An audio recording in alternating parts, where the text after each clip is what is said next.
नमस्कार दोस्तों, वीडियो की शुरुआत करते हैं मोगरा के इन सुंदर फूलों से। देखिए इन पौधों में कितनी अच्छी फ्लावरिंग हो रही है।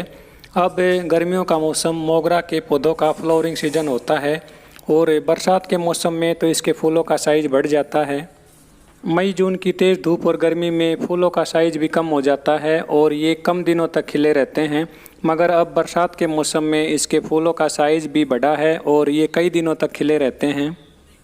आज की इस वीडियो में मैं आपको एक ऐसे पौधे के बारे में बताने वाला हूं जो बिना किसी एक्स्ट्रा केयर के अपने आप ही अच्छी ग्रोथ करता रहता है। यदि हम इस प्लांट को लगाकर भूल भी जाते हैं तो भी ये पौधा नहीं सूखता है। चाहे गर्मी का मौसम हो, चाहे बारिश का मौसम हो, चाहे सर्दी हो, किसी भी मौसम में ये पौधा नहीं सूखता है।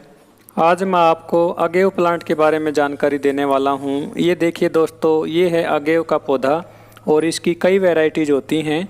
इस प्लांट को जब एक बार लगा लिया जाता है तो इसके बहुत सारे प्लांट्स अपने आप ही बन जाते हैं।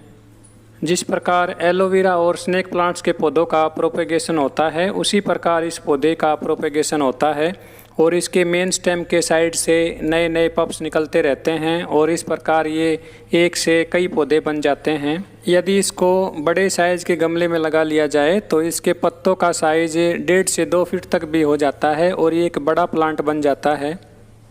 इन प्लांट्स को बहुत ही कम पानी दिया जाता है। यदि आप इन पौधों में महीने में एक बार भी पानी देते हैं तो भी काफ़ी रहेगा। यदि आप इनका एक बड़ा पौधा तैयार करना चाहते हैं तो इनके पौधों के बीच कम से कम 5 फीट का गैप रखिए। मैंने इनके 3 पौधे एक साथ ही लगा दिए थे और अब इनका साइज़ बढ़ने लगा है। अब मैं इनको अलग करके दूर दूर लगाने वाला हूँ। यदि आप इन पौधों को गमलों में लगाते हैं तो ये पौधे बहुत ही सुंदर दिखाई देते हैं। इस प्लांट को साल में कभी भी लगाया जा सकता है। इसका एक छोटा सा पफ्स भी यदि लगा लेते हैं तो वो भी एक बड़ा पौधा बन जाता है। नर्सरी में यदि हम इस प्लांट को लेने जाते हैं तो ये प्लांट हमें 40 से 50 रुपये में मिलेगा। मैंने इनके 3-4 पौधों को फ्री में ही अपने गार्डन में ऐड कर लिया है। जब एक बार आप इस पौधे को अपने गार्डन में ऐड कर लेते हैं तो उसके बाद इसकी बिल्कुल भी केयर नहीं करनी पड़ती। इसके पत्तों पर किसी भी प्रकार के फंगस या इंसेक्ट का अटैक भी नहीं होता है और इसके पत्ते हमेशा हेल्दी बने रहते हैं।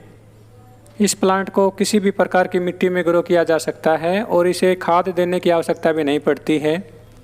लगभग 2 महीने पहले मैंने इनके छोटे छोटे पप्स लगाए थे और अब देखिए इनकी अच्छी ग्रोथ हो गई है और मैंने इनमें 2 या 3 बार ही पानी डाला होगा। आप देखिए ये बिना किसी केयर के कितनी अच्छी ग्रोथ कर रहे हैं। जब इन पौधों की ग्रोथ होती है तो इनके नीचे के पत्ते सूखने लगते हैं। जब इनके नीचे के पत्ते सूख जाएं तो आप उनको काट दीजिए।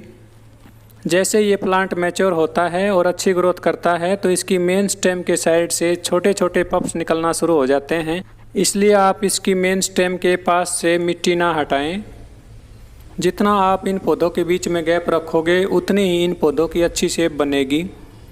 यदि आपने इस पौधे को अपने गार्डन में ऐड नहीं किया है तो आप इसे लगा लीजिए। बरसात के मौसम में ये पौधा आसानी से लग जाएगा। यदि आप इसका एक भी पौधा लगा लेते हैं तो उसके एक पौधे से ही बहुत सारे पौधे बन जाएंगे। इस प्लांट को लगाने के लिए स्पेशल पोटिंग सॉइल तैयार करने की भी आवश्यकता नहीं है। जैसी भी आपके पास मिट्टी है आप उस मिट्टी में इसको लगा लीजिए। इस पौधे को ऐसी जगह लगाइए जहाँ अधिक से अधिक सनलाइट इस पौधे को मिलती रहे। आशा करता हूं कि आपको ये वीडियो अच्छी लगी होगी। यदि आपको इस चैनल की वीडियोज अच्छी लगती हैं तो चैनल को लाइक एंड सब्सक्राइब ज़रूर कर लें। वीडियो में लास्ट तक बने रहने के लिए आप सभी दोस्तों का बहुत बहुत धन्यवाद। Thank you.